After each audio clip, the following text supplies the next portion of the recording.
Unit 1. It's about the revision on fractions that we have studied in primary 3 in the second term. Let's start together.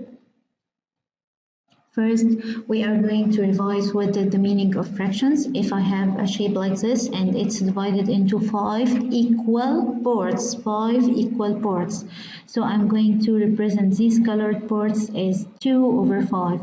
And t is called numerator, and this represents the 2 equal parts, and 5 the all parts I have, and it's the denominator, and it's read as 2/5. 2/5. We are going to read the number as the numerator as it is, and then we are going to put th in the denominator. Okay, second part, we are going to revise what is the meaning of equivalent fractions.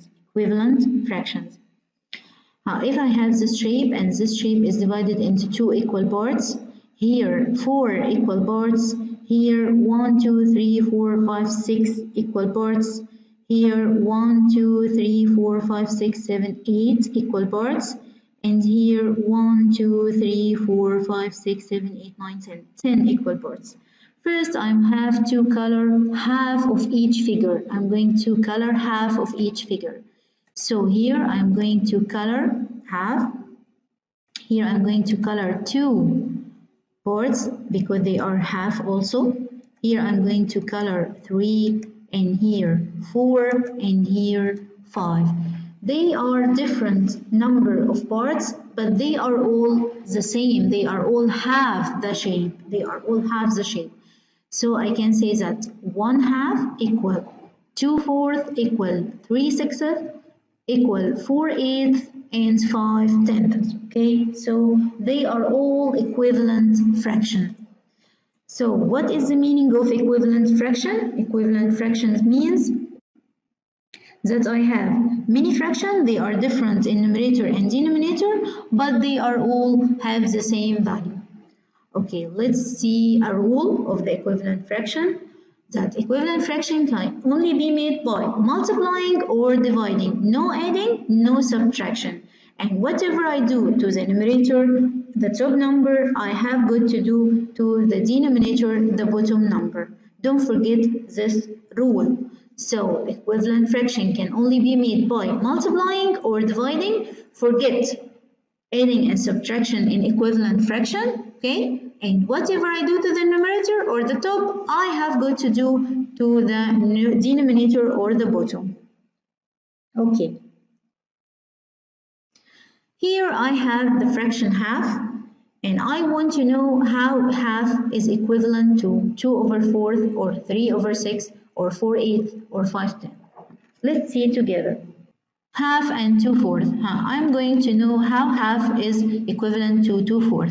If I multiply 1 by 2 and 2 by 2, I'm going to have 2 over 4. So I multiplied up by 2 and down by 2. Whatever I do to the top, I have to do with the bottom. Okay. Now let's take the next fraction, which is 3/6. If I multiply by 3, I'm going to have 3 over 6 or 3/6.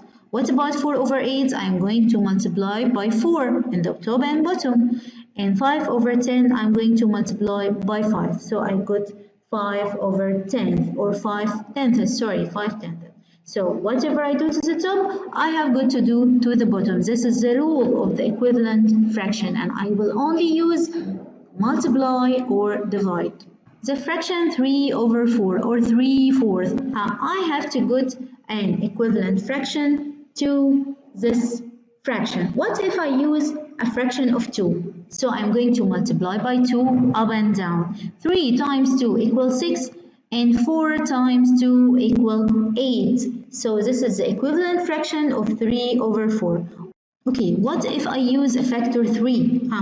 So 3 times 3 equal 9, and 4 times 3 equal 12. This is an equivalent fraction. What about 5? 3 times 5, 15, and 4 times 5 is 20. So I got 15/20. Okay, so I can use any factor I choose to make an equivalent fraction. In one condition, whatever I do to the top, I have to do to the bottom. Let's see another fraction, which is 4/7. I have two fractions, 4/7 and 12/21. I have to know, are they equivalent fraction or not? Let's see. We are going to look to the greater numbers, which is 12 and 21. So I have divided or multiplied. I have multiplied. Excellent. Okay, now we are going to say 4 times what equal 12. Let's revise table 4 together. 4 times 1 equal 4. 4 times 2, 8. 4 times 3, 12. So the factor is 3. So I'm going to multiply by 3. 4 times 3 equal 12. And whatever I do to the top, I have to do to the bottom. So 7 times 3 equal 21. So they are equivalent fractions. They are equivalent fractions. Okay, let's see another example. I have 7/9 equal 35 over what? Here the missing is the denominator. I'm going to think 7 becomes 35, it becomes bigger, so I multiplied. 7 multiplied what equal 35? Search in table 7 until you reach 35, it's 5. Excellent. So I'm going to multiply also the denominator by 5. 9 times 5 equal 45. Excellent. So what is the equivalent fraction of 7 over 9? It's 35 over 45 when I multiply it by 5. And don't forget, whatever we do to the bottom, I have to do to the top. Okay, here I have the denominator, which is 10. 5 becomes 10, so I multiply it by 2. So I have to do the same up, and 3 times 2 equals 6. So the denominator can be missing or the numerator can be missing. In both of them, I have to multiply or divide as the fraction is. Okay, let's see another examples. Here I have two equivalent fractions, but we can solve it from the figure. Here I have 1 over 2 and here 3 over 6. Here 3 of 4 and here 1, 2, 3, 4, 5, 6 and all of them is 8. Here 2 over 3 or 2/3 and here 4/6. Excellent. Okay, let's see this one. I have 1 over 2 becomes 2 over 4. 1 becomes 2. So I multiplied or divide. I multiplied. Excellent. Multiplied by 2. And here I multiplied also by 2. Excellent. So 2 times 2 equal 4. Okay, now I'm going to hide this fraction and look to that fraction. 1 becomes 4, so I multiplied by 4. Excellent. So I have to do the same steps with the denominator, which is 2. I'm going to multiply it by 4, and 2 times 4 equal 8. I have finished these two fractions, hide them. Then I have 1 becomes 3, so I multiplied by 3. So I'm going also to multiply the denominator by 3 and 2 by 3 equal 6. Excellent. Now I have 1 becomes 5. So I multiplied by 5. So I'm going to multiply the denominator also by 5 and 2 times 5 equal 10. Now I have a fraction with no denominator or numerator, so I'm going to choose whatever I want. I can multiply by 6, multiply by 7, multiply by any number. 1 times 6 equals 6, and the denominator I will multiply it also by 6 because whatever I do to the top I have to do to the bottom, and 2 times 6 equal 12.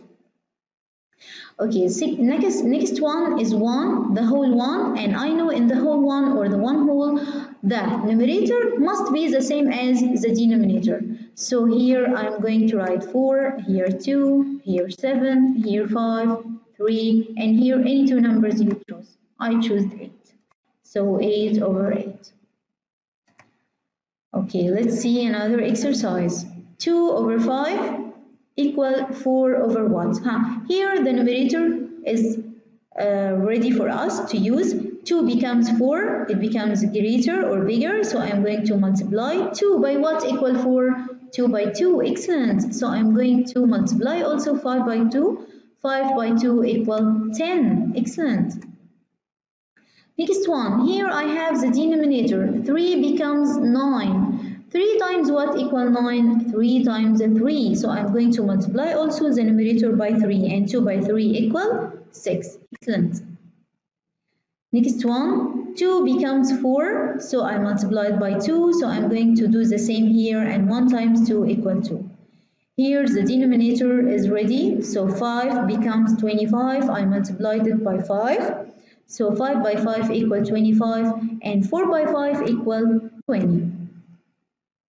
Next one, 9 becomes 63, okay? So it becomes bigger, I have to multiply. 9 by what equals 63? 9 by 7. Excellent, 9 by 7. So I'm going to multiply 10 by 7 equal 70. 8 becomes 24 multiplied by 3, and 9 by 3, 27. 4 becomes 24 multiplied by 6, and 3 times 6 is 18. 8 is multiplied by 4, and 6 times 4 is 24. Okay, write the equal fraction, then color. Here, quarter. What is the equivalent fraction of quarter here? I'm going to count all the parts I have. 1, 2, 3, 4, 5, 6, 7, 8, 9, 10, 11, 12. I have 12 equal parts, so the denominator here is 12. Okay, now I'm going to search for the numerator. 4 becomes 12, so I multiply it by 3. So 1 times 3 is 3, and now I can color 3 parts of them. Color any 3 parts you want. Next one here, 2 over 3 equal what? Again, I'm going to count all the parts I have. 1, 2, 3, 4, 5, 6, 7, 8, 9. So the denominator here is 9. 3 multiply what equal 9? Multiply 3. So I'm going to multiply 2 by 3 equal 6. Here 2 over 3 equal what? I'm going to count the parts I have. They are 1, 2, 3, 4, 5, 6. So the denominator is 6, and 3 times 2 equals 6, and 2 times 2 equal 4. I'm going to color 4 parts. So I'm going to use multiply or divide. Here 2 becomes 12, it becomes bigger, so I'm going to multiply. 2 by what equal 12? 2 by 6. So I'm going to multiply also the numerator by 6, and 1 by 6 equal 6. Or I can use the division. How? Here 16 becomes 12. It becomes smaller, not greater, it becomes smaller. So I'm going to divide. 16 divided by what equal to? Divided by 8. Excellent. And whatever I do to the bottom, I have to do to the top. So 24 divided by 8 equal 3. Excellent. Let's see another example of having an equivalent fraction by division. Here I have 15 over 40 equal 3 over what? Here I have the numerator is ready. 15 becomes 3, or 3 becomes 15. So 3 times 5 equal 15, and I have to multiply the missing denominator here also by 5. What times 5 equal 40? It's 8. When I check table 5, I found that is 8 is the missing denominator. Okay, let's see another example. Here I have 10 becomes 5, or I can start from here also, but I'm going to the next, the opposite side. 10 divided by what equal 5? 10 divided by 2. Excellent. 10 divided by 2. So what is the number? If I divide it by 2, I will get 3. It's 6. Excellent. It's 6. So it will be 6, 10. 6, 10. Okay, another example. Here 33 becomes 11. It becomes smaller or reducing. So I'm going to divide by 33 divided by what equal 11? 33 divided by 3 equal 11. So this will be divided by 3. And whatever I do to the bottom, I'm going to do with the top. 9 divided 3 equal 3. So the equivalent fraction here is 3/11. Okay, that was our video for today. We are going to continue our revision in another video. And I hope you enjoyed my video. Thank you and goodbye.